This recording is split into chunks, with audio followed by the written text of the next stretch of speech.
Mes parents ont refusé de m'emmener à Hawaï ou Tao. J'ai utilisé mon bonus de 55K$ pour louer une villa à Bora Bora avec ma vraie famille. Maintenant, ils sont furieux. Et je les ignore. Il n'y a tout simplement pas de place pour toi, Chloé. Tu comprends, n'est-ce pas? La voix de ma mère était légère, presque joyeuse, comme si elle me parlait de la météo plutôt que de m'exclure. D'une autre vacance familiale. Je me tenais dans ma cuisine à Denver, le téléphone collé à mon oreille, sentant cette contraction familière s'étendre sur ma poitrine. La maison à Hawaï n'a que 4 chambres, a-t-elle continué. Ton père et moi en avons besoin d'une, évidemment. Ensuite, il y a ta sœur et Marc, et les enfants ont besoin de leur propre espace maintenant qu'ils grandissent. Tu sais comme Sophie devient quand elle doit partager avec son frère. Je m'appelle Chloé, et j'ai 27 ans. Je travaille comme directrice régionale des ventes pour une entreprise de distribution d'équipements médicaux, un poste que j'ai gagné de haute lutte. Au cours des 5 dernières années. Je vis seul dans un appartement modeste. Je paie mes propres factures. Et jusqu'à ce moment, j'avais encore gardé un espoir insensé que ma famille me voie comme plus qu'une simple pensée après coup. Et le canapé? Je me suis entendu demander, détestant le désespoir qui s'insinuait dans ma voix. Où je pourrais prendre un hôtel à proximité et simplement retrouver tout le monde pendant la journée. Ma mère a soupiré, ce sont de longues souffrances qu'elle avait perfectionnées au fil des ans. Ma chérie, ce serait juste gênant. De plus, le but est le temps de créer des liens familiaux. Si tu restes ailleurs, cela va à l'encontre du but. Je voulais crier que m'exclure. Entièrement aller encore plus à l'encontre du but.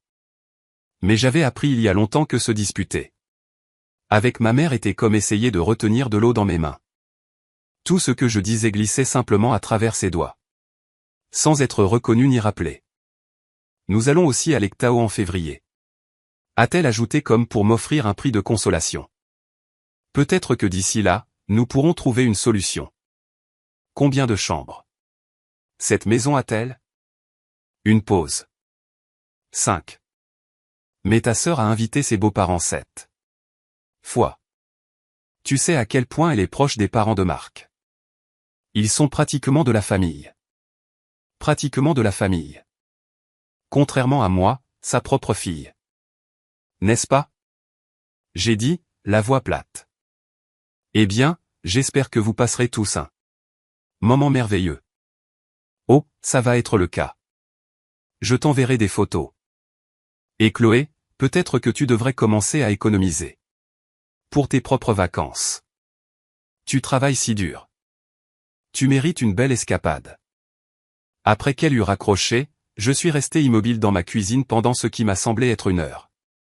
La lumière du soir s'estompait à travers ma fenêtre, projetant de longues ombres sur les comptoirs. J'ai pensé à lui rappeler, à lui demander pourquoi ma sœur Viviane et sa famille passaient toujours en premier, pourquoi. Il y avait toujours de la place pour tout le monde sauf moi. Mais je connaissais déjà la réponse, même si personne dans ma famille ne la dirait jamais à voix haute. Viviane était l'enfant d'or. Elle avait donné à mes parents des petits-enfants. Elle avait épousé un orthodontiste prospère et vivait dans une belle maison en banlieue. Elle organisait les dîners de vacances et se souvenait des anniversaires de tout le monde et faisait tout ce qu'une bonne fille était censée faire. Moi, en revanche, j'avais commis le péché impardonnable d'être célibataire. Sans enfant et concentré sur ma carrière. Je suis allé à mon réfrigérateur et j'ai sorti une bouteille de vin, m'en versant un verre généreux. Alors que je prenais la première gorgée, j'ai remarqué la notification sur mon téléphone. Un email du service des ressources humaines de mon entreprise. Je l'ai ouvert sans trop y penser, m'attendant à une mise à jour de routine sur les avantages ou les changements de politique. Au lieu de cela, mes yeux se sont écarquillés lorsque j'ai lu l'objet. Distribution des primes de performance de fin d'année. Mon cœur a commencé à battre la chamade alors que je défilais. Je savais que des primes arrivaient, mais je m'attendais peut-être à 10 ou 15 000 euros. En fonction de mes chiffres de vente. J'avais largement dépassé mes objectifs cette année, mais l'économie avait été imprévisible, et j'avais tempéré mes attentes en conséquence. Le chiffre au bas de l'email m'a fait m'asseoir. 55 000 euros. Je l'ai lu 3 fois pour m'assurer que je ne hallucinais pas. 55 000 euros à déposer directement sur mon compte dans les 2 semaines. Mes mains tremblaient alors que je posais mon verre de vin. Pendant un bref, insensé moment, j'ai pensé à rappeler ma mère. J'ai pensé à lui dire que je pourrais contribuer à la location de la maison d'Hawaï, que je pourrais payer un endroit plus grand pour qu'il y ait de la place pour tout le monde. Mais même alors que la pensée me traversait l'esprit, j'ai senti quelque chose changer en moi. Une porte qui se fermait lentement depuis des années a finalement claqué. Il ne voulait pas de moi là-bas. Aucune somme d'argent ne changerait cela. J'ai repris mon téléphone, mais cette fois j'ai appelé quelqu'un d'autre. Entièrement. Quelqu'un qui ne m'avait jamais fait sentir comme un inconvénient. Salut, l'inconnu, a répondu Daniel à la 2e sonnerie. Je pensais justement à toi.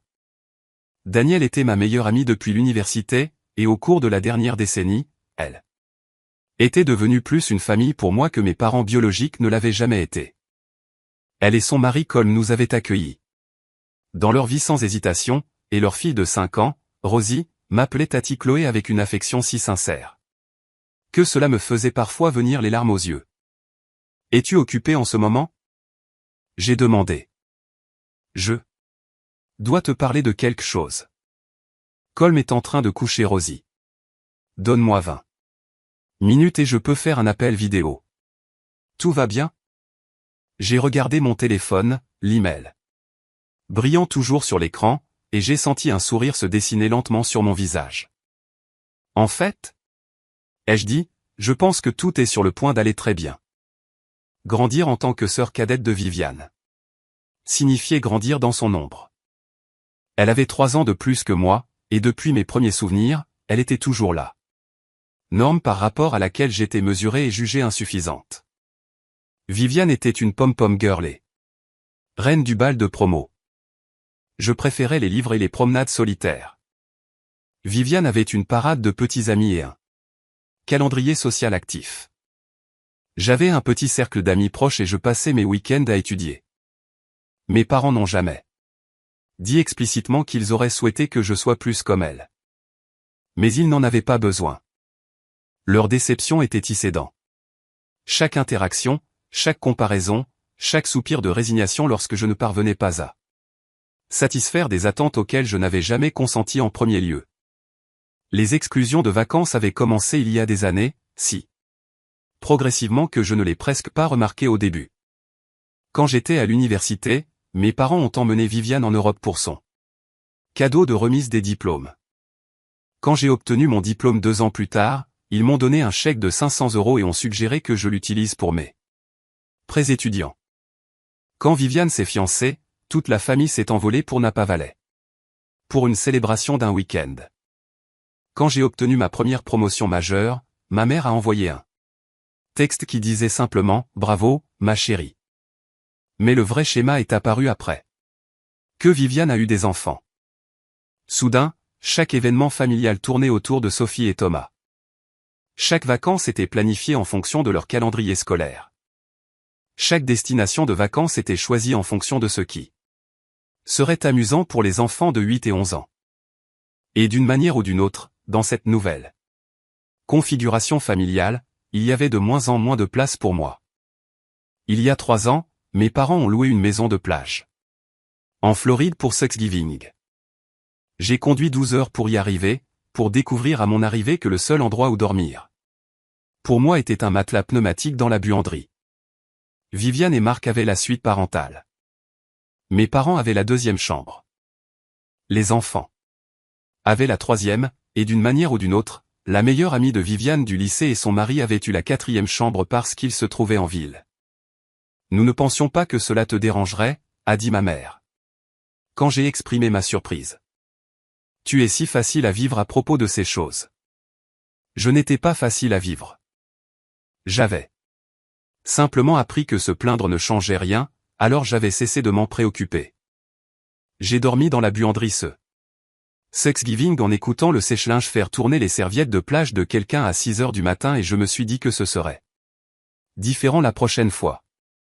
Ça n'a pas été différent. Il y a 2 ans, la réunion de famille avait lieu dans un pavillon dans le Tennessee.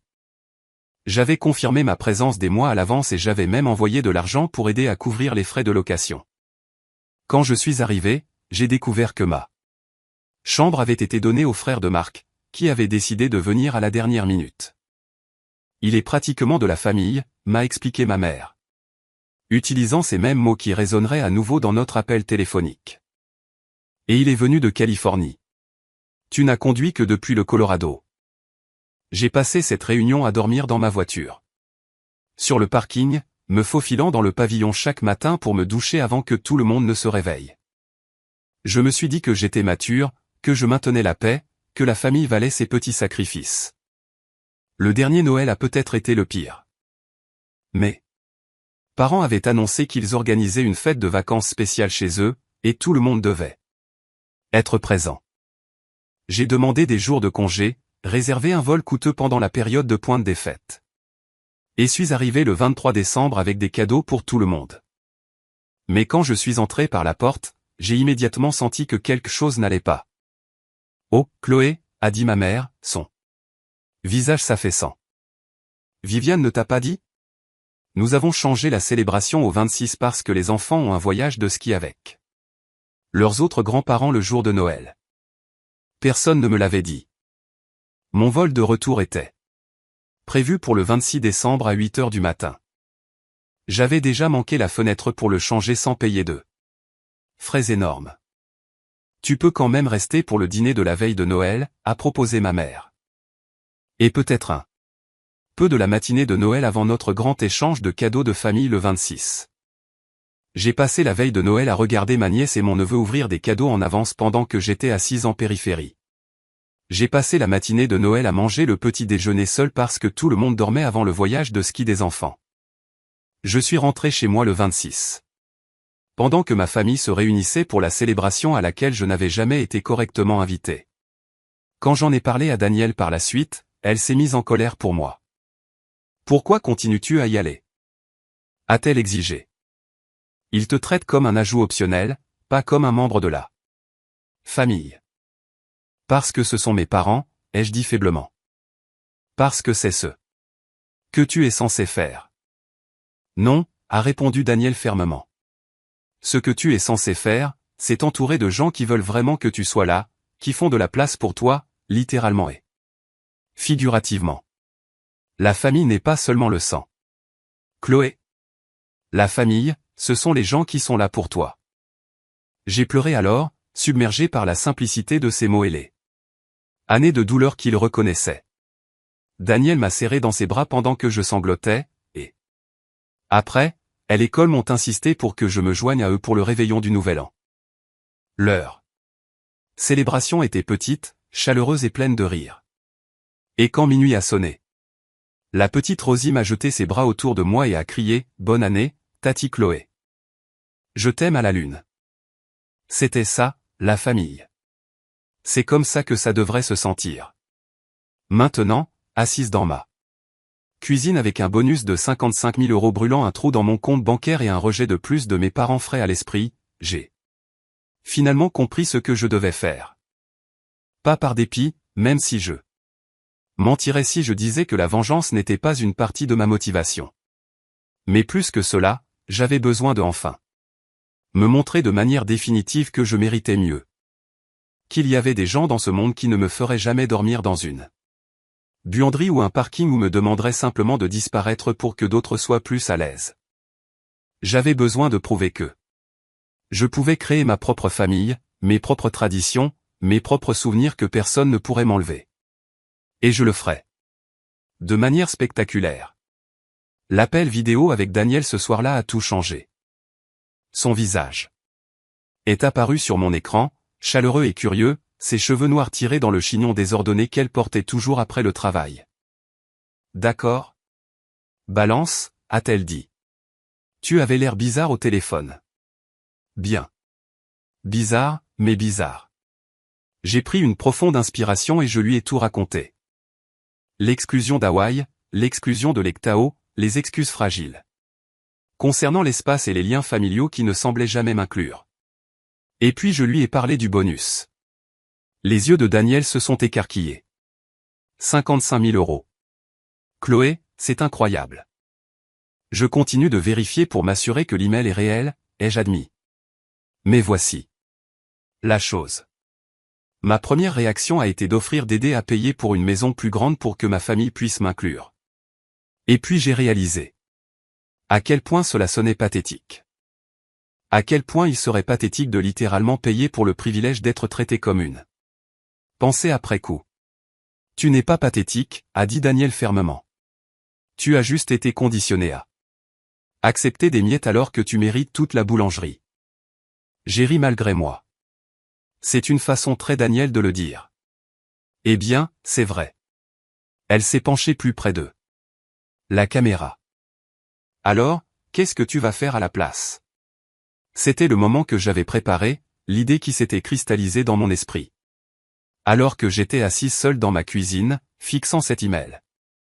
Je veux partir en voyage, ai-je dit.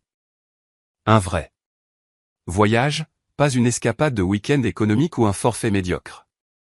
Je veux aller quelque part de spectaculaire, quelque part où j'ai toujours rêvé de visiter, et je veux emmener des gens qui veulent vraiment passer du temps avec moi. L'expression de Daniel s'est adoucie. Chloé, je veux vous emmener, toi et Colm et Rosie, ai-je continué, ma voix stable malgré l'émotion qui montait dans ma poitrine. Je veux louer l'un de ces bungalows sur pilotis à Bora Bora que j'ai regardé sur Instagram pendant des années. Je veux nager dans une eau cristalline et regarder le coucher du soleil sur le lagon et boire du champagne et sentir que j'appartiens réellement quelque part. Pendant un long moment, Daniel n'a rien dit. Puis elle s'est essuyée les yeux et j'ai réalisé qu'elle pleurait. Tu ne peux pas être sérieuse, a-t-elle murmuré. Ça coûterait cher. Je sais ce que ça coûterait. J'ai déjà regardé les options. Mon bonus peut couvrir tout le voyage avec de l'argent restant. Transport, hébergement, repas. Tout. Je veux faire ça. Non, j'ai besoin de faire ça pour moi. Chloé, nous ne pouvons pas te laisser payer. Tu ne me laisses rien faire. Je te demande, s'il te plaît. Toi et Colm et Rosie, vous êtes ma famille, pas par le sang, mais par choix. Vous êtes les personnes qui ont été là pour moi quand ma vraie famille ne voulait pas se donner la peine. Vous êtes les personnes qui ont fait de la place pour moi à chaque fois sans que j'aie besoin de supplier, de payer ou de m'excuser d'exister. Daniel pleurait complètement maintenant, et à travers le haut-parleur du téléphone, j'ai pu entendre la voix de Colm en arrière-plan demandant. Ce qui n'allait pas vient ici, a dit Daniel à Colm, la voix épaisse. Tu dois entendre ça. Colm est apparu à l'écran, le front plissé d'inquiétude jusqu'à ce que Daniel explique rapidement ce que j'avais proposé. Son expression est passée de surprise, d'incrédulité, et finalement à quelque chose qui ressemblait à une profonde affection. Chloé, a-t-il dit lentement. Es-tu sûre de ça? C'est une somme d'argent énorme. Je n'ai jamais été aussi sûr de quelque chose de ma vie. Nous avons parlé tous les trois pendant une autre heure, réglant la logistique et les datés. Les considérations pratiques de voyager avec une enfant de 5 ans. Daniel a continué d'insister pour qu'il paie au moins une partie du voyage, mais j'ai tenu bon. C'était mon cadeau pour eux, mon merci. Pour des années d'amour inconditionnel et de soutien. Plus que cela, c'était mon cadeau pour moi-même, la preuve que je pouvais choisir ma propre voie et créer mon propre bonheur. À la fin de l'appel, nous avions provisoirement fixé des dates qui coïncidaient avec le voyage de mes parents à Hawaï. Ce n'était pas un accident. Si j'allais faire une déclaration, je voulais qu'elle soit impossible à ignorer. Cette nuit-là, je suis resté éveillé jusqu'à près de 2 heures du matin à rechercher des hébergements et à lire des critiques. J'ai trouvé un complexe hôtelier qui proposait des villas sur pilotis avec des planchers en verre, pour que l'on puisse regarder les poissons nager en dessous. Les photos montraient des ponts privés avec accès direct au lagon, des douches extérieures entourées de fleurs tropicales, et des dîners servis à la lueur des bougies sur la plage. C'était la plus belle chose que j'ai jamais vue, et pour la première fois de ma vie, j'allais en faire l'expérience. Je me suis endormi cette nuit-là avec un sourire sur mon visage, rêvant d'eau turquoise et du son des douces vagues. Dans mon rêve, Rosie éclaboussait dans le lagon pendant que Daniel et Colm se prélassaient sur le pont. Et quelque part loin, mes parents réalisaient qu'il n'y avait pas de place pour moi parce que j'avais arrêté d'essayer de me glisser dans des espaces qui ne me convenaient pas. J'avais fini d'être une pensée après coup. J'étais prête à être le personnage principal de ma propre histoire. Les semaines entre la réservation du voyage et le départ réel ont été remplies d'un étrange mélange d'anticipation et d'anxiété. Je m'attendais à être purement excité. Mais au lieu de cela, je me suis surprise à vérifier constamment mon téléphone, m'attendant à ce que ma mère appelle avec une crise qui me forcerait à annuler mes projets. Les vieilles habitudes, j'ai réalisé, étaient remarquablement difficiles à briser. La conversation avec ma mère à propos de leur voyage à Hawaï a continué de jouer dans mon esprit. Elle m'avait envoyé des messages 2 fois depuis lors, les 2 fois pour partager des détails logistiques sur leurs vacances, comme si je les trouvais intéressants plutôt que douloureux. La maison a la vue la plus incroyable sur l'océan, disait son premier message. Ton père planifie déjà quel restaurant nous devrions essayer. Viviane a trouvé un super lot que les enfants vont adorer. Le deuxième message était une photo de l'annonce de la maison de location. 4 chambres, 3 salles de bain, une piscine à débordement donnant sur l'océan Pacifique. J'ai étudié la photo. Plus longtemps que je n'aurais dû, comptant les lits, imaginant où tout le monde dormirait. Il y avait un canapé-lit dans le salon dont personne n'avait parlé. Il y avait un pont avec des sièges extérieurs qui auraient pu accueillir un matelas pneumatique. S'il m'avait vraiment voulu là, des solutions existaient. Mais la vérité était aussi claire que l'eau hawaïenne dans cette photo d'annonce. Il ne voulait pas de moi là-bas. Les excuses concernant l'espace n'étaient que ça, des excuses. Mon absence n'était pas un problème logistique à résoudre, mais un résultat souhaité. Je n'ai répondu à aucun des 2 messages. Pendant ce temps, mes préparatifs pour Bora Bora se sont poursuivis. Le complexe hôtelier exigeait un dépôt pour réserver la villa. Et j'ai transféré l'argent sans hésitation. J'ai fait des recherches sur les activités appropriées pour les jeunes enfants et j'ai découvert que Rosie pourrait participer à un programme de snorkeling pour enfants spécialement conçu pour les débutants. J'ai trouvé un fournisseur local qui organisait des croisières privées au coucher du soleil et un autre qui proposait des séances de photographie pour les familles souhaitant immortaliser leurs souvenirs de vacances.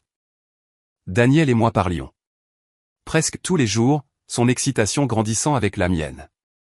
Colm avait pris la responsabilité de faire les valises pour Rosie, ce qui entraînait des mises à jour quotidiennes hilarantes sur les négociations se déroulant dans leur maison. Elle insiste pour apporter cet animal en peluche, Daniel a rapporté lors d'un appel. Colm a essayé de la limiter à 2, et elle a eu une crise complète sur le traumatisme de l'abandon.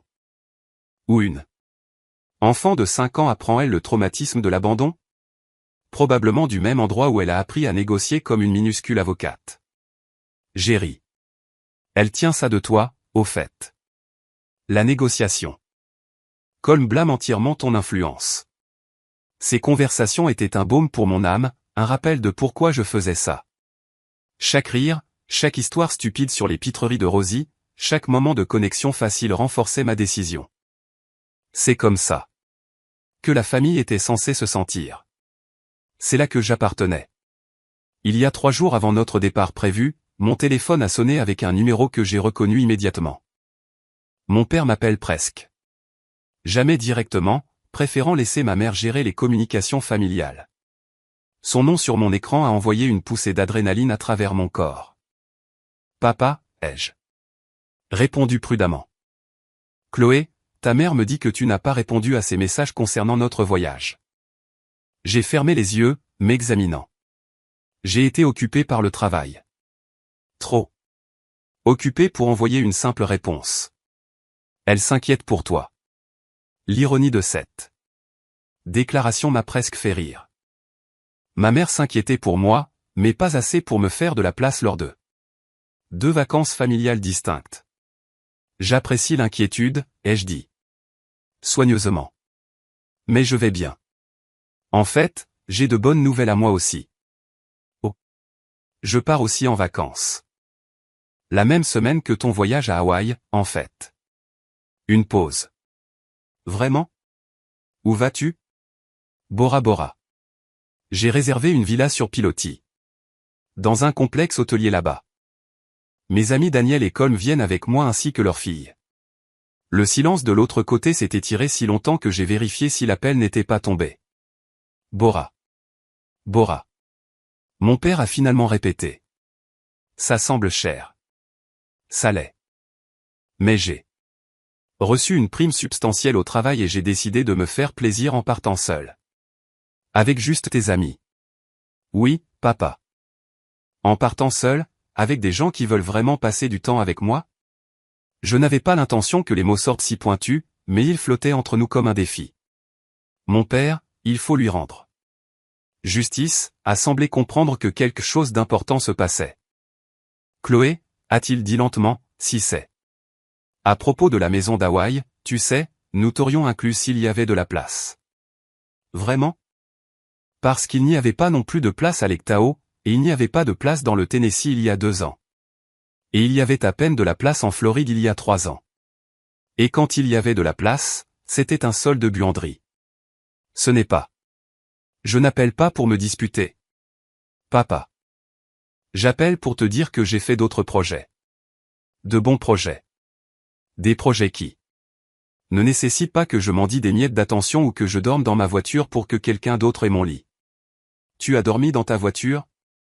La confusion sincère dans sa voix m'a dit tout ce que j'avais besoin de savoir.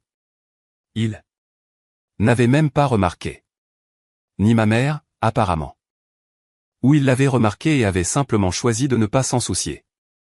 Lors de la réunion du Tennessee, ma chambre a été donnée à quelqu'un d'autre après que j'ai déjà payé pour elle. J'ai dormi sur le parking pendant 3 nuits plutôt que de faire une scène. Chloé, je n'en avais aucune idée. Pourquoi n'as-tu rien dit? Est-ce que cela aurait changé quelque chose si je l'avais fait? Il n'a pas répondu. Et dans son silence, j'ai trouvé ma propre réponse. Passe un merveilleux moment à Hawaï, ai-je dit. Donne mes amitiés à Viviane et aux enfants. J'ai raccroché avant qu'il ne puisse répondre et puis j'ai complètement éteint mon téléphone. Quelles que soient les conséquences de cette conversation, je ne voulais pas y faire face tout de suite. J'avais des bagages à finir et de magnifiques vacances à préparer. La nuit avant notre départ, Daniel est venue m'aider à organiser mes bagages. Elle est arrivée avec du vin et une playlist de musique tropicale, et nous avons étalé tout sur le sol de mon salon comme si nous planifiions une expédition vers une autre planète. Crème solaire, vérifié. Répulsif anti-moustique, vérifié. Ce magnifique paréo que je t'ai forcé d'acheter le mois dernier, vérifié. Daniel a parcouru mes affaires avec l'efficacité de quelqu'un qui a voyagé avec un jeune enfant et qui comprend l'importance de la préparation. Es-tu nerveuse? A-t-elle demandé soudainement, relevant les yeux de ma valise. À propos du vol? Pas vraiment. C'est long, mais non, je veux dire à propos de tout ça. Ta famille, la déclaration que tu fais. J'ai considéré la question sérieusement. Étais-je nerveuse? L'émotion que je ressentais était plus difficile à définir. C'était quelque chose comme se tenir au bord d'une falaise sachant que sauter changerait tout, sans savoir exactement comment je me sentirais une fois que je tomberais. Je suis nerveuse à propos de ce qui vient après, ai-je admis, quand les vacances seront finies et que je devrai réellement faire face aux conséquences de me choisir pour une fois. Daniel a posé le bikini qu'elle pliait et est venu s'asseoir à côté de moi sur le canapé. Puis-je te dire quelque chose? J'ai hoché la tête. La première fois que la famille de Colm m'a fait sentir comme une étrangère, il a coupé le contact avec eux pendant 6 mois. 6 mois. Il leur a dit que sa femme était sa priorité. Et s'il ne pouvait pas me traiter avec un respect de base, il n'avait pas accès à sa vie. Je ne le savais pas. C'était avant notre mariage, alors que nous étions encore fiancés. Sa mère avait fait un commentaire sur le fait que je n'étais pas assez bien pour son fils, et Colm a simplement réagi. Il m'a dit plus tard qu'il avait toujours su que sa famille avait des problèmes, mais qu'il avait trouvé des excuses pour eux. Il s'est dit que c'était juste leur façon d'être. Mais quand ils ont blessé quelqu'un qu'il aimait, il n'a plus pu trouver ses excuses. J'ai senti des larmes poindre à mes yeux. Qu'est-il arrivé après les 6 mois? Ils se sont excusés. Sincèrement excusés. Sa mère et moi n'allons jamais être les meilleurs amis, mais elle me traite avec respect maintenant, parce que Colm lui a montré qu'il y aurait des conséquences si elle ne le faisait pas. Penses-tu que je fais la même chose? Daniel m'a pris la main. Je pense que tu montres enfin à ta famille que ta présence dans leur vie est un privilège, pas une garantie. Et je pense que cela les terrifie, qu'ils l'admettent ou non. Nous avons fini de faire les valises dans un silence confortable après cela. Le poids de notre conversation s'est installé en quelque chose qui ressemblait presque à la paix. Quand Daniel est parti cette nuit-là, elle m'a serré plus fort que d'habitude. Merci, a-t-elle murmuré. De nous inclure dans ça, de nous faire confiance pour quelque chose d'aussi important. Merci d'être quelqu'un qui vaut la peine d'être choisi, ai-je répondu. Après son départ, je suis resté seul dans mon appartement, regardant les valises alignées près de la porte. Demain, je prendrai un avion et je volerai plus loin que je n'avais jamais voyagé. Demain, je commencerai un nouveau chapitre dans une histoire que j'écrivais enfin pour moi-même. Je ne savais pas exactement ce qui se passerait à mon retour, mais pour la première fois depuis longtemps. Je n'avais pas peur de le découvrir. Au moment où notre avion a atterri en Polynésie française, j'ai senti quelque chose changer en moi. L'air était différent ici. Épais d'humidité et du parfum de fleurs que je ne pouvais pas nommer. Par la petite fenêtre de l'avion, j'ai eu mon premier aperçu de l'eau qui avait hanté mes rêves pendant des mois. Un bleu si vif qu'il faisait presque mal de regarder. Rosie, attachée à son siège à côté de moi, a pressé son visage contre la vitre et a haleté. Tati Chloé, l'eau fait semblant d'être le ciel. Daniel a croisé mon regard de l'autre côté de l'allée et a souri. Bienvenue au paradis. Le voyage de l'aéroport à notre complexe hôtelier comprenait un transfert en bateau que Rosie a déclaré être le meilleur bateau au monde entier. Elle a passé tout le trajet penchée sur le bord, surveillée de près par Colm, pointant chaque poisson qu'elle apercevait sous la surface. Sa joie était contagieuse, et je me suis surprise à rire plus pendant ce trajet en bateau de 30 minutes que je ne l'avais fait depuis des mois. Quand le complexe hôtelier est finalement apparu, j'ai arrêté de respirer. Les villas sur pilotis s'étendaient sur le lagon comme un collier de bijoux en bois. Chacune était positionnée pour offrir une intimité totale tout en offrant des vues imprenables sur les montagnes et l'eau environnante. Notre villa, celle que j'avais choisie après des heures de recherche et de délibération, était au bout de la jetée. Chloé, a soufflé Daniel. C'est. Elle n'a pas pu finir la phrase. Moi non plus. Un membre du personnel du complexe hôtelier nous a accueillis à l'embarcadère avec des colliers de fleurs et des verres de champagne pour les adultes et du jus pour Rosie. Ils nous ont conduits le long de la longue jetée en bois jusqu'à notre villa, nous expliquant les commodités en chemin. Terrasse privée avec accès direct au lagon, panneau de sol en verre dans le salon, douche extérieure, service d'étage 24h24, concierge personnel. L'intérieur était encore plus étonnant que ce que les photos avaient suggéré. Le bois naturel et les draps blancs créaient un sentiment de calme que j'ai ressenti jusqu'aux os. Le lit était énorme, drapé d'une moustiquaire qui ressemblait à quelque chose d'un conte de fées. Et à travers les panneaux de sol en verre, nous pouvions voir des poissons nager paresseusement sous nos pieds. Rosie s'est immédiatement allongée sur le verre, son visage à quelques centimètres de la surface. Ils sont comme mes animaux de compagnie maintenant, a-t-elle annoncé. Celui-là est Gérald, et celui-là est Princesse Scintillante. Colm a commencé à déballer pendant que Daniel et moi sommes sortis sur le pont.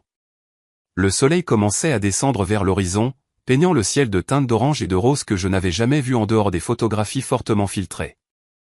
Je n'arrive pas à croire que c'est réel, ai-je dit. Doucement. J'attends toujours que quelqu'un me dise qu'il y a eu une erreur, que je ne suis pas censé être ici. Daniel s'est tourné pour me regarder, son expression sérieuse malgré le beau décor. C'est exactement comme ça que ta famille t'a fait sentir, n'est-ce pas? Comme s'il y avait eu une erreur, comme si tu n'étais pas censé être incluse dans leur bonheur. Je n'ai pas pu répondre, la gorge nouée. Regarde autour de toi, Chloé. Tu as fait ça. Tu as rendu ça possible et tu mérites chaque seconde de cela. Cette première soirée a donné le ton pour le reste du voyage. Nous avons dîné livré à notre villa, un étalage élaboré de fruits de mer frais et de fruits tropicaux que Rosie a principalement ignoré au profit du panier de pain. Nous nous sommes assis sur le pont à regarder les étoiles émerger, et j'ai ressenti quelque chose que j'avais presque oublié existait. Le contentement. Au cours des jours suivants, nous nous sommes installés dans un rythme à la fois luxueux et étrangement domestique. Les matinées commençaient par le petit déjeuner sur le pont, Rosie racontant des histoires élaborées sur les poissons qu'elle avait nommés. Le milieu de la matinée était réservé à la baignade dans le lagon, où Rosie s'est avérée être une petite créature aquatique intrépide qui devait être constamment rappelée de rester à portée de main d'un adulte. Les après-midi étaient réservés aux siestes et à la lecture et au type de relaxation paresseuse que je ne m'étais jamais permis d'expérimenter. Le troisième jour, j'ai vérifié mon téléphone pour la première fois depuis mon arrivée. J'avais intentionnellement laissé mon téléphone en mode avion, voulant être pleinement présente dans mon environnement, mais une curiosité morbide m'a poussé à renouer avec le monde extérieur, ne serait-ce que brièvement. Les notifications sont arrivées en masse. Messages de ma mère, appels manqués de mon père, plusieurs messages de ma sœur Viviane, qui me contactait rarement directement. Mais ce qui a attiré mon attention, c'est une notification des médias sociaux. Ma mère m'avait identifié dans une publication. J'ai ouvert l'application et j'ai senti mon estomac se serrer. La publication était une photo de toute ma famille, moins moi, debout devant la maison de location d'Hawaï. Mes parents étaient au centre, les bras l'un autour de l'autre. Viviane et son mari Marc les flanquaient d'un côté tandis que ma nièce et mon neveu faisaient des grimaces pour la photo de l'autre. Tout le monde portait des chemises hawaïennes assorties que je ne connaissais pas, souriant largement à celui qui avait pris la photo. La légende disait « Vacances en famille, Chloé nous manque », mais il n'y avait tout simplement pas de place cette année. La prochaine fois. Le mensonge était si désinvolte, si facile que cela m'a coupé le souffle. Me manquer comme si mon absence était une circonstance malheureuse plutôt qu'un choix délibéré. Comme s'ils avaient fait de leur mieux pour m'inclure et avaient simplement été vaincus par la logistique. Daniel m'a trouvé assise au bord du pont, les pieds pendant dans l'eau, fixant mon téléphone. Qu'est-ce qui ne va pas? Je lui ai montré la publication. Son visage a traversé une série remarquable d'expressions, se terminant par quelque chose qui ressemblait à une fureur froide. Ils ne t'ont même pas invité, a-t-elle dit lentement. Et maintenant, ils prétendent publiquement qu'ils souhaitent que tu sois là. C'est un type spécial de manipulation. Je pense que ça s'appelle couvrir ses traces, ai-je répondu. Si quelqu'un demande pourquoi je ne suis pas sur la photo de famille, elle peut pointer cette légende et prétendre qu'elle a essayé. Qu'est-ce que tu vas faire? J'ai considéré la question attentivement. Pendant des années, je n'aurais rien fait. J'aurais ravalé ma blessure et aimé la photo et commenté quelque chose de neutre sur le fait que j'aurais aimé être là. J'aurais maintenu la fiction que ma famille m'aimait même quand leurs actions prouvaient le contraire. Mais j'étais assise au paradis entourée de gens qui avaient choisi d'être là avec moi. J'avais fini de maintenir des fictions. Je vais poster mes propres photos, ai-je dit, et je vais les laisser parler d'elles-mêmes. J'ai passé le reste de cet après-midi à prendre des photos. Pas les photos posées artificielles que ma famille préférait, mais de vrais moments de joie. J'ai capturé Rosie jouant avec les poissons à travers les panneaux de sol en verre. J'ai capturé Daniel et Colm se tenant la main sur le pont, en contre-jour du coucher du soleil. J'ai capturé notre dîner privé sur la plage, les bougies vacillant dans la chaude brise du soir. Et j'ai enregistré une vidéo. Un lamp panoramique qui commençait à l'intérieur de notre villa, passait par les portes vitrées jusqu'au pont, puis traversait le lagon jusqu'aux montagnes au loin. L'eau était si claire qu'on pouvait voir le corail sous la surface. Le ciel était peint de couleurs impossibles. Le seul son était le doux clapotis des vagues et le rire de Rosie quelque part en arrière-plan. « Es-tu sûr de ça ?» a demandé Daniel quand je lui ai montré ce que j'avais créé. Je sais que c'est en partie le but. Elle a étudié mon visage pendant un long moment, puis a lentement hoché la tête. Alors publie-le, et quoi qu'il arrive, nous sommes là. J'ai téléchargé la vidéo ce soir-là avec une légende simple. Quand tu arrêtes d'essayer de t'intégrer dans des espaces qui n'ont pas été faits pour toi, tu trouves les endroits où tu appartiens vraiment. Reconnaissante pour ma famille choisie. J'ai identifié Daniel et Colm, mais je n'ai identifié personne de ma famille biologique. Je n'en avais pas besoin. Puis j'ai éteint mon téléphone et je suis allé me coucher. Le lendemain matin, je me suis réveillé au son des oiseaux et au mouvement doux de la villa flottant sur l'eau. Pendant quelques moments de bonheur, j'ai oublié la publication et la déclaration que j'avais faite. J'étais juste une femme en vacances, regardant la lumière du matin peindre des motifs sur le lagon. Puis Daniel a frappé à ma porte. « Tu dois voir ça », a-t-elle dit, sa voix soigneusement neutre. Mon téléphone avait explosé pendant la nuit. La vidéo avait été partagée des dizaines de fois. Les commentaires allaient de soutien d'étrangers qui semblaient comprendre exactement ce que je communiquais à des connaissances confuses demandant des nouvelles de mon voyage à des messages de membres de la famille qui devenaient de plus en plus frénétiques.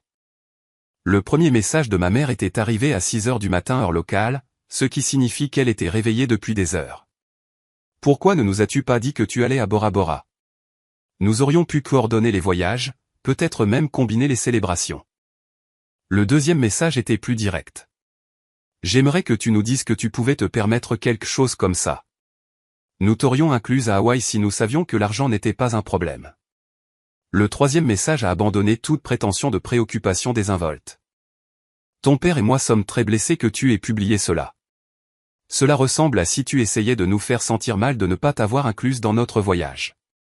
Ce n'était pas nécessaire, Chloé. Il y avait aussi des messages de Viviane, ce qui était suffisamment inhabituel pour me faire m'arrêter.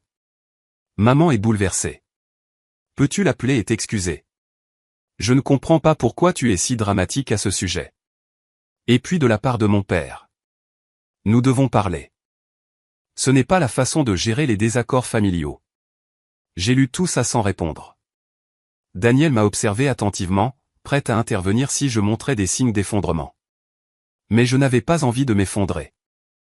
Je ressentais quelque chose de complètement différent, quelque chose que j'ai mis un moment à identifier. Je me sentais libre. Ils veulent que je m'excuse, ai-je dit finalement pour avoir posté des photos de mes vacances. Bien sûr qu'ils le veulent. Tu viens de démontrer que tu n'as pas besoin d'eux, et cela les terrifie. Ma mère dit qu'ils m'auraient inclus s'ils avaient su que l'argent n'était pas un problème. Les sourcils de Daniel se sont levés. Alors, elle admet que l'excuse concernant l'espace était un mensonge. Je n'avais pas saisi cette implication, mais elle avait raison. Si le problème était vraiment l'espace physique dans la maison de location, ma situation financière serait sans rapport. Mais si le vrai problème était quelque chose d'autre entièrement, quelque chose que ma mère ne voulait pas nommer directement, alors ma richesse apparente changeait l'équation. Elle veut que je sois reconnaissante, ai-je réalisé lentement. Elle veut que je sois pauvre et en difficulté et dépendante des miettes d'attention qu'ils sont prêts à me lancer. Quand je me montre quelque part de beau et de cher sans eux, cela perturbe le récit. Quel récit? Celui où je suis l'échec de la famille. La petite sœur célibataire, sans enfant, triste qui a besoin de leur approbation pour survivre. J'ai regardé mes dizaines de messages exigeant mon attention et mes excuses. Je ne réponds à rien de tout ça, ai-je dit. Pas encore. Nous avons encore 3 jours ici, et je vais profiter de chacun d'eux. Les jours restants de notre voyage ont été magiques. Je me suis entièrement engagé à être présente, ce qui signifiait que mon téléphone est resté en mode avion, sauf pour prendre des photos. Rosie a appris à faire de la plongée avec tuba dans le lagon peu profond, son enthousiasme à voir une tortue de mer de près valait chaque centime que j'avais dépensé. Daniel et Colm ont eu un dîner romantique seul pendant que je faisais du babysitting, et ils sont revenus rayonnants d'une manière qui a fait gonfler mon cœur de bonheur pour eux. Lors de notre dernière nuit, le complexe hôtelier a organisé un dîner privé sur la plage pour notre groupe. Des bougies bordaient le sable, et notre table était dressée sous une canopée d'étoiles qui semblait assez proche pour être touchée. Rosie s'est endormie sur sa chaise avant le dessert, épuisée par un dernier après-midi de baignade et de jeu. Merci, a dit Colm en soulevant sa fille endormie dans ses bras. Je sais que Daniel l'a probablement dit une centaine de fois déjà, mais merci. Ce voyage a été incroyable. Merci d'être venu. Merci d'être la famille que j'ai choisie. Il a hoché la tête, comprenant le poids de ses mots, et a ramené Rosie à la villa. Daniel et moi sommes restés derrière, finissant notre vin et regardant les vagues lécher le rivage. Que allez-vous leur dire? A-t-elle demandé. Quand vous rentrerez? J'ai réfléchi à cela. Une partie de moi veut tout expliquer, exposer tous les moments où ils m'ont fait du mal et espérer qu'ils comprennent enfin, mais j'ai essayé ça avant et ça ne marche jamais. Ils déforment juste mes mots ou me disent que je suis trop sensible. Alors, quelle est l'alternative? Je ne sais pas encore, mais je pense que cela commence par accepter que je ne peux pas les faire comprendre. Je peux seulement contrôler mes propres choix à l'avenir. Nous sommes restés en silence un peu plus longtemps, l'océan respirant son rythme éternel contre le sable. Tu vas t'en sortir, a dit Daniel finalement. Quoi qu'il arrive ensuite, tu vas t'en sortir. Je voulais la croire. Le voyage de retour a été long, mais étonnamment paisible. Rosie a dormi pendant la plupart des vols, et j'ai passé le temps dans un silence contemplatif, me préparant mentalement à ce qui m'attendait à l'autre bout. Mon téléphone était éteint depuis des jours, et je savais que le rallumer serait comme ouvrir une écluse. Quand nous avons finalement atterri à Denver, j'ai dit au revoir à Daniel et Colm à l'aéroport. Rosie, à moitié endormie et grincheuse à cause de la longue journée de voyage, m'a serré avec toute la force que ses petits bras pouvaient gérer. « Reviens à la maison des poissons avec nous », a-t-elle marmonné contre mon cou. C'était le meilleur. C'était le meilleur, ai-je convenu. Et nous le referons un jour. Je les ai regardés marcher vers leur voiture, Rosie déjà endormie contre l'épaule de Colm, et j'ai ressenti l'aigre douceur de retourner à la vraie vie. À la maison, j'ai déballé lentement, délibérément repoussant le moment où je devrais affronter mon téléphone. Mais finalement, il n'y avait plus rien à faire et je me suis assise sur mon canapé avec l'appareil dans mes mains. Le nombre de notifications était stupéfiant. Messages, appels manqués, messages vocaux, mentions sur les réseaux sociaux. C'était comme regarder une catastrophe se dérouler au ralenti. J'ai commencé par les messages de ma mère, qui étaient devenus de plus en plus dramatiques ces derniers jours. Je n'arrive pas à croire que tu m'ignores après tout ce que nous avons fait pour toi. Ta sœur pense que tu as complètement perdu la tête. Moi aussi. Si tu veux jeter ta famille à cause de vacances, c'est ton choix. Mais ne viens pas pleurer auprès de nous quand tu réaliseras que tu as fait une erreur. Et enfin, le message qui était arrivé juste quelques heures avant que mon avion n'atterrisse. Je ne sais pas ce que j'ai fait pour mériter ce genre de traitement de ma propre fille. J'ai essayé de t'élever correctement. Vraiment. Mais tu as toujours été difficile. Je pensais que tu t'en remettrais. J'ai lu le message 2 fois, m'émerveillant du manque total de conscience de soi qu'il contenait.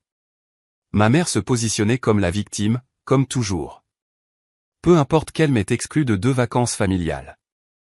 Peu importe qu'elle ait passé des années à me traiter comme une pensée après coup. Dans son esprit, mon refus d'accepter tranquillement ce traitement était la vraie transgression.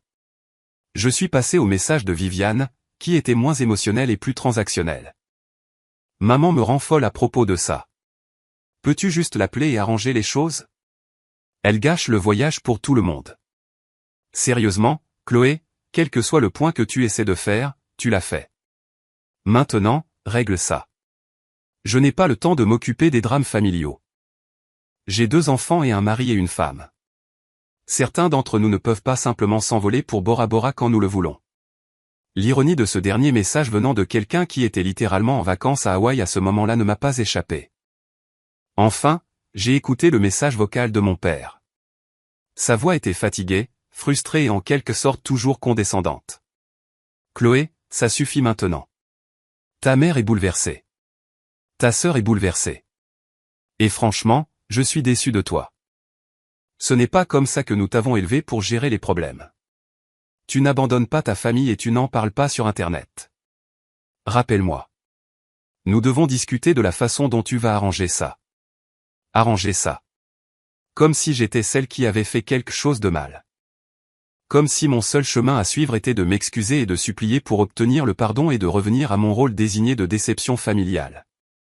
J'ai posé mon téléphone et je suis allé à ma fenêtre. Denver s'étendait devant moi, familier et ordinaire après le paradis que j'avais laissé derrière moi. Mais je ne me sentais pas ordinaire. Je ressentais quelque chose de nouveau, quelque chose vers quoi je travaillais depuis des années sans m'en rendre compte. Je me sentais prête. J'ai pris mon téléphone et j'ai tapé un message à ma mère. J'ai choisi mes mots soigneusement, sachant qu'ils seraient analysés et critiqués et probablement partagés avec le reste de la famille. Je ne vais pas m'excuser d'avoir pris des vacances avec des gens qui voulaient réellement passer du temps avec moi. Je ne vais pas m'excuser d'être heureuse ou de montrer ce bonheur sur les réseaux sociaux. Pendant des années, on m'a dit qu'il n'y avait pas de place pour moi. Pas dans les maisons de location, pas dans les célébrations familiales, pas dans vos priorités. Alors, j'ai fait ce que vous m'avez toujours appris à faire. J'ai trouvé des gens qui font de la place pour moi. Ce n'est pas jeter ma famille. C'est enfin comprendre ma place dedans. Si vous voulez en parler, vraiment en parler sans accusation ou culpabilisation, je suis disposé, mais je ne m'excuserai pas d'avoir choisi moi-même pour une fois. J'ai envoyé le message et j'ai attendu. La réponse est venue plus vite que je ne l'avais prévu, et c'était exactement ce à quoi je m'attendais. Tu es ridicule et égoïste. Je ne sais pas d'où cela vient, mais c'est blessant et injuste. Nous t'avons toujours incluse quand nous le pouvions. Ce n'est pas de notre faute si tu prends tout si personnellement. J'aurais pu m'engager. J'aurais pu souligner des exemples spécifiques, des dates et des heures, et des reçus prouvant mon exclusion. J'aurais pu me défendre contre ces accusations et essayer à nouveau de lui faire comprendre. Au lieu de cela, j'ai tapé 3 mots. Je mérite mieux. Puis j'ai bloqué son numéro. J'ai bloqué mon père ensuite et Viviane et Marc pour faire bonne mesure. Bien qu'il ne m'ait jamais contacté directement, le silence qui a suivi a été profond. Pour la première fois de ma vie d'adulte, j'étais véritablement déconnecté de ma famille biologique. Plus de messages, plus d'excuses, plus d'attente d'une excuse qui ne viendrait jamais. Je me suis assise dans ce silence pendant un long moment, m'attendant à me sentir triste ou coupable ou effrayé. Mais ce que j'ai réellement ressenti était quelque chose de plus proche du soulagement. Le bruit de fond constant de la dysfonction familiale avait finalement cessé, et en son absence, je pouvais m'entendre penser. Mon téléphone a vibré avec un message de Daniel. « Comment vas-tu » J'ai souri et j'ai répondu « mieux que je n'ai jamais été ». Les semaines qui ont suivi ont été un ajustement. J'avais construit toute mon identité autour du fait d'être la fille accommodante, la sœur flexible, le membre de la famille qui ne se plaignait jamais et se contentait toujours de l'espace restant. Apprendre à vivre sans ce rôle était désorientant au début. Mais, progressivement, j'ai trouvé mon équilibre. J'ai rempli le temps que j'utilisais pour apaiser ma famille avec des choses qui me rendaient réellement heureuse. J'ai rejoint un groupe de randonnée et j'ai commencé à explorer les montagnes autour de Denver. J'ai suivi un cours de cuisine et j'ai appris à faire des plats qui auraient horrifié le palais fade du Midwest de ma mère. J'ai passé plus de temps avec Daniel et Colm et Rosie, qui étaient toujours vraiment heureux de me voir. Et j'ai continué à publier sur les réseaux sociaux, non pas malgré ma famille, mais parce que j'avais finalement cessé de mettre en scène ma vie pour leur approbation. J'ai posté sur mes aventures de randonnée, mes expériences culinaires, mes soirées tranquilles de lecture sur le balcon de mon appartement. J'ai posté sur la joie de la famille choisie et la liberté de laisser aller. 3 mois après Bora Bora, j'ai reçu un email d'une adresse que je ne reconnaissais pas. L'objet m'a fait m'arrêter. De ta cousine, Éléonore. Éléonore était la nièce de ma mère, quelqu'un que j'avais vu occasionnellement lors des réunions de famille mais que je n'avais jamais vraiment connu. Elle avait quelques années de plus que moi et vivait quelque part sur la côte est. J'ai suivi tes réseaux sociaux, a-t-elle écrit. Je voulais te contacter parce que je pense que tu devrais savoir que tu n'es pas seule. Ma mère, ta tante Dorothée, a été traitée de la même manière par la famille. Ils l'ont exclue pendant des années, lui ont fait sentir qu'elle n'appartenait pas. Quand elle a finalement cessé de l'accepter, ils l'ont coupée complètement. Elle est morte il y a 3 ans et la plupart de la famille n'est pas venue à l'enterrement. Je te dis ça non pas pour t'effrayer, mais pour te faire savoir que le problème n'est pas toi, c'est eux. Ils choisissent un enfant d'or et sacrifient tous les autres sur cet autel. Je suis désolé que tu aies dû apprendre ça de la manière difficile, mais je suis fier de toi d'avoir défendu tes droits. Tout le monde ne le fait pas. J'ai lu l'email plusieurs fois, des larmes coulant sur mon visage. Tante Dorothée. Je me souvenais à peine d'elle, juste une vague impression d'une femme gentille qui semblait toujours exister en périphérie des réunions de famille. Maintenant, je comprenais pourquoi. Le schéma était plus grand que moi. Il existait avant ma naissance et continuerait probablement longtemps après mon départ. Ma famille n'était pas brisée à cause de quelque chose que j'avais fait ou omis de faire. Elle était brisée parce qu'ils avaient appris, génération après génération, à sacrifier certains membres pour le confort des autres. Je ne pouvais pas réparer ça. Je ne pouvais pas les faire voir. Tout ce que je pouvais faire, c'était briser le cycle pour moi-même. J'ai écrit à Éléonore pour la remercier de m'avoir contacté et nous avons prévu un appel vidéo la semaine suivante. Cet appel en a mené à d'autres et lentement j'ai commencé à construire une relation avec un membre de la famille qui comprenait réellement ce que j'avais vécu. Pendant ce temps, le silence de ma famille immédiate s'est poursuivi. Je m'attendais à ce qu'ils escaladent, qu'ils se présentent à mon appartement ou contactent mon lieu de travail ou trouvent un autre moyen de forcer une confrontation. Mais ils n'ont fait aucune de ces choses. Dans leur monde, j'avais simplement cessé d'exister. Cela aurait dû faire mal. Une partie de moi pensait que cela devrait me bouleverser d'être si complètement effacé de ma propre famille. Mais la vérité est que j'avais été effacé bien avant le blocage officiel. Mon absence de leur vie avait commencé il y a des années, se produisant si progressivement que je ne l'avais pas remarqué jusqu'à ce qu'il ne reste presque plus rien. Maintenant, au moins, l'effacement était sous mes conditions. Alors que l'été se transformait en automne, j'ai appris par l'intermédiaire d'Éléonore que ma mère disait aux gens que j'étais mentalement instable. Que mes actions à Bora Bora et après étaient la preuve d'une rupture plutôt que d'une percée, qu'ils étaient profondément préoccupés par moi, mais que je refusais d'accepter leur aide. Ils réécrivent l'histoire, a observé Éléonore lors d'un de nos appels. Ils font ça à chaque fois que quelqu'un part.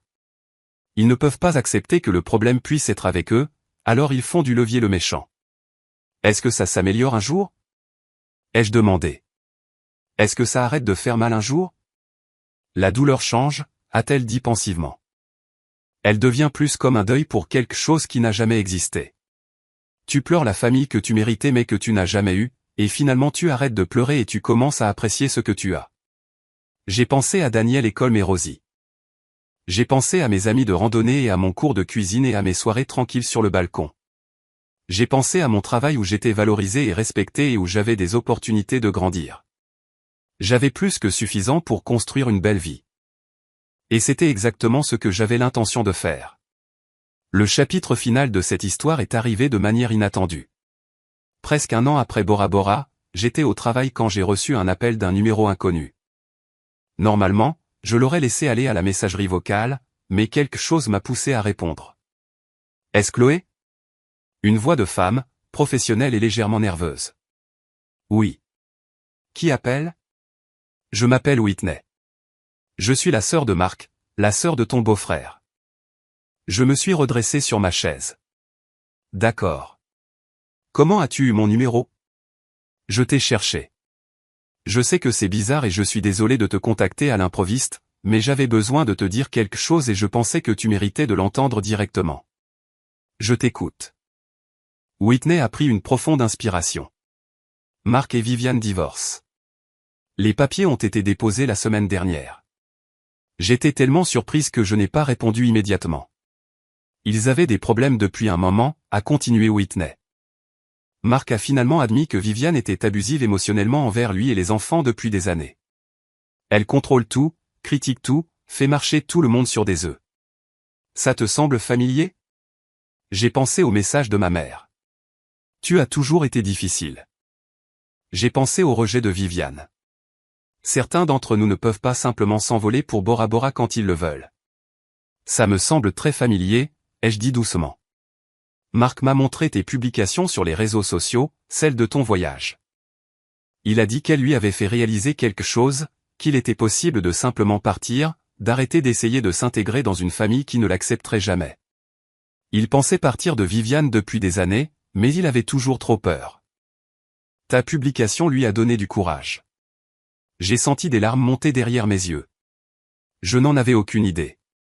Je sais que tu es en froid avec ta famille. Je sais que tu n'as probablement aucun intérêt à être impliqué dans leur drame. Mais je voulais que tu saches que ce que tu as fait comptait.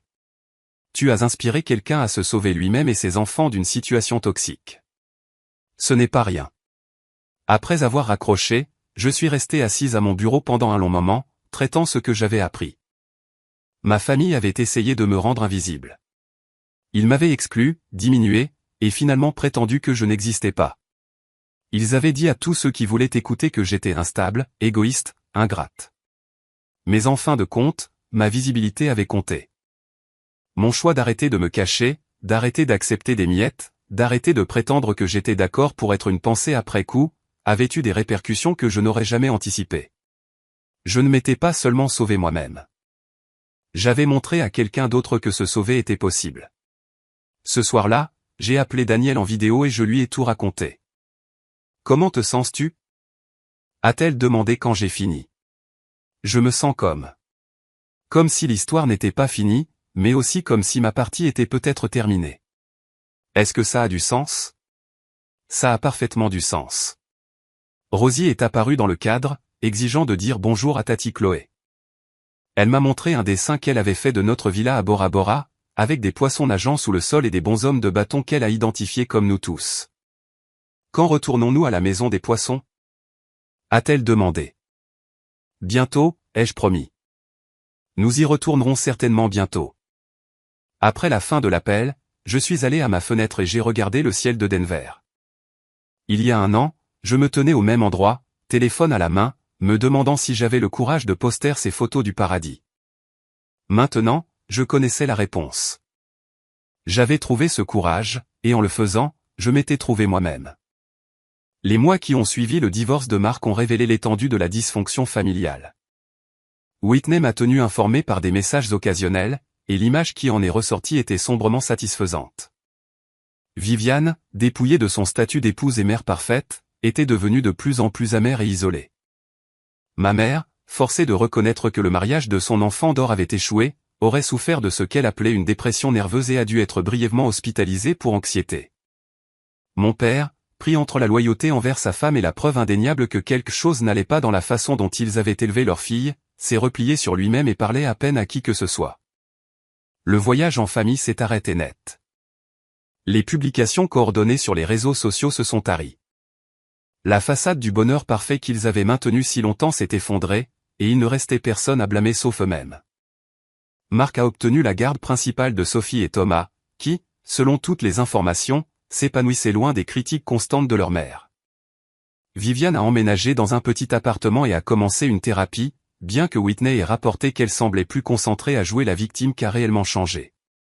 Et mes parents ont vieilli dans la maison où ils avaient appris à Viviane à être supérieure et à moi à être invisible, finalement seul avec les conséquences de leur choix. Quant à moi, j'ai construit la vie que j'avais toujours méritée. J'ai continué à progresser dans ma carrière, devenant finalement vice-présidente de ma division. Je voyageais souvent, parfois vers des destinations luxueuses comme Bora Bora, et parfois vers des endroits calmes où je pouvais simplement exister sans performance. Daniel et Colm sont restés mes amis les plus proches, ma famille choisie. Et regarder Rosie grandir me rappelait constamment que l'amour n'est pas une question de sang, mais de présence. Je n'ai jamais regretté le chemin que j'ai choisi. Pas quand les gens demandaient après ma famille. Et j'expliquais qu'ils étaient en froid. Pas quand les vacances arrivaient et que je célébrais avec des gens qui voulaient vraiment être avec moi. En regardant mon parcours de vengeance, j'ai réalisé que ce n'était jamais vraiment une question de vengeance. C'était de croire enfin que je méritais une place à table. Et quand cette place m'a été refusée, avoir le courage de construire ma propre table à la place.